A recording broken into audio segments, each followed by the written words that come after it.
Flowers blooming, warmer weather, and pops of color everywhere are definitely signs that spring is near. But with the season blossoming around us, some of you will also experience major allergies. Nurse practitioner Holly McDonald with the MACON Minute Clinic joins us to talk about how you can protect yourself this season. So good morning to you, Holly. Good morning. And thank you for coming on and sharing some information with us. When it comes to allergies, what are some of those tips that people need to be aware of when dealing with the spring season?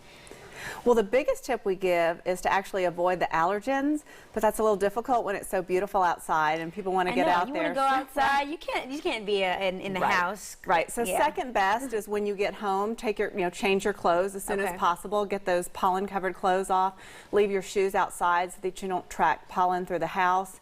Keep your windows closed and the air conditioning on, and not just to keep it cool, but to filter out some of those allergens that you experience when you're outside. Now, some people don't know, but if your allergies become very severe, there's repercussions with that.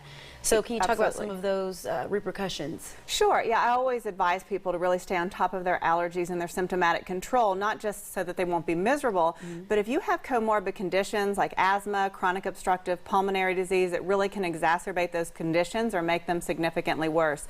The other thing is you're creating an environment with all of that, stuff that's draining that is conducive to bacterial growth. So you can actually get a secondary sinusitis or an ear infection that's bacterial. So if you already have asthma or something like that, then you need to go in and make sure you get covered before the season really starts blooming and the pollen starts, we start seeing more pollen everywhere, right? Absolutely. I always advise my patients to start getting ready about 2 weeks before the pollen generally hits, if that's what triggers their allergies, which most people it is, and really get on top of it with some good symptomatic control, some antihistamines. I brought 3 different types of antihistamines that you can try over the counter. Can you talk about these? Yes, I mean this is kind of the big gun, the diphenhydramine. Some people know it as the trade name Benadryl. That one will make you very sleepy, but that's kind of a big gun antihistamine. It'll dry you up really quickly. What I really recommend though for a day-to-day basis is something like either Claritin, Allegra, or Zyrtec. I did bring some generics because I wanted to point out that the generics tend to be just as effective as the trade name. As the brand. Exactly, at a fraction of the cost. And then you can always come see us at Minute Clinic to get evaluated if you're either not sure exactly what's going on with you, because there are some different things that can kind of mimic allergy symptoms.